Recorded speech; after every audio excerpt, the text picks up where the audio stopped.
Welcome back to the channel. My name is Chase, and today we'll be taking a look at how to break down a base and attack with the right army comp, or at least how I do it.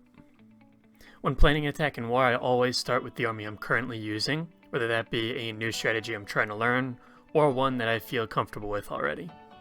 Then I look for weaknesses in the base for that specific strategy, and if I find anything good, I'll stick with that.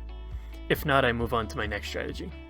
For example, my favorite strategy currently is Zap Lalo, so I'll always look for zap value around the clan castle first. If there is good zap value, I try to figure out what getting rid of that opens up for my Sui heroes, and then I'll see if getting all that value makes for good Lalo pathing. I'll give you an example. For this base, right here, I noticed that once the clan castle was down, my heroes would have a pretty easy time stepping up and taking out the town hall and the scatter shot with the enemy RC, because my king could walk into that open compartment. And now, all I have left is one sweeper that is pointing down, so I can start my Lalo from the top and go right through the eagle and not have that damage to worry about, which is perfect for Zap Lalo.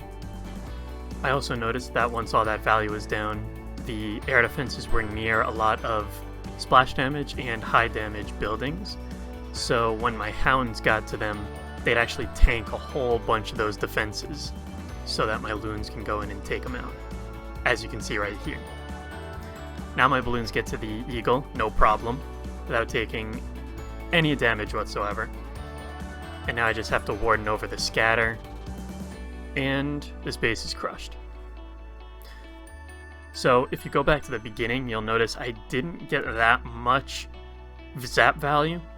I only got the clan castle, the warden, and I believe a sweeper. But the important thing was pathing, and it opened up a whole bunch of value for my Sui portion. So that is definitely something to look out for.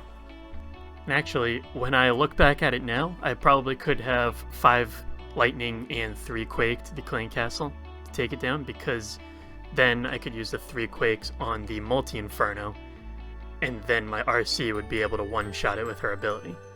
And that would have went down, and I could have saved or swagged a freeze.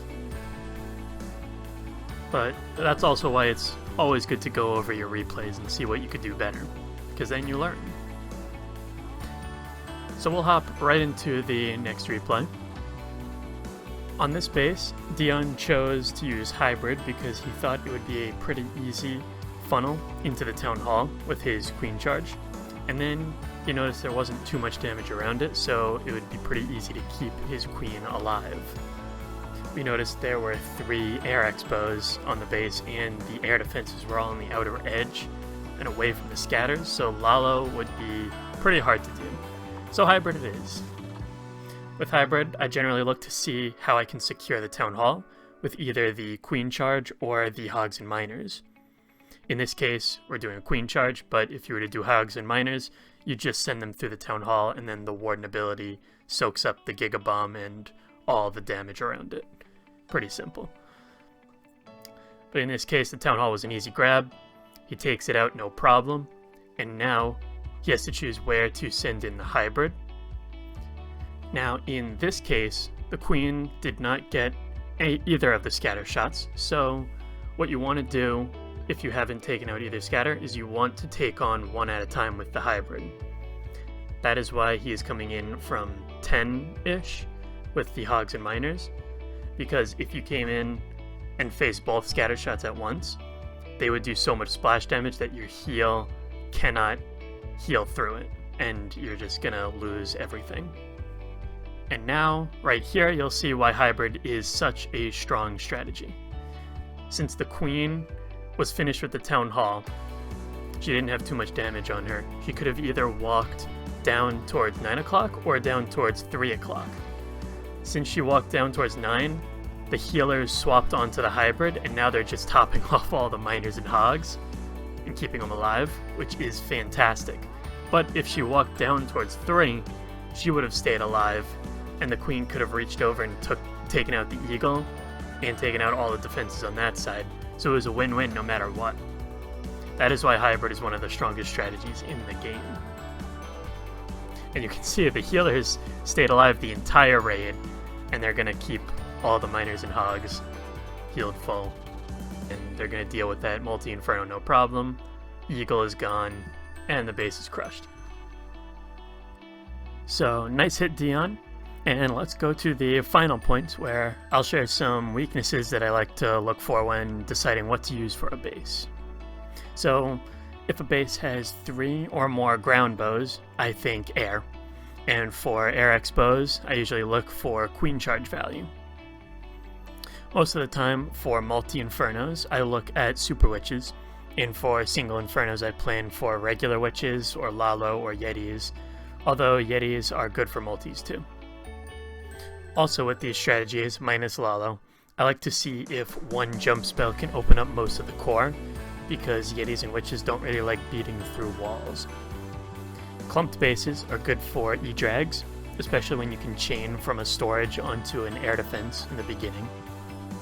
And Zap Mass Hog attacks are usually good on bases where you can get good Sui value, but the air sweepers make it difficult for Lalo. I'll choose Queen Charge Hybrid when a corner of the base has some easy Queen Charge value and creates a good path for the hogs and miners to follow. Usually the path should be as wide as the Warden aura so that he can cover all the troops.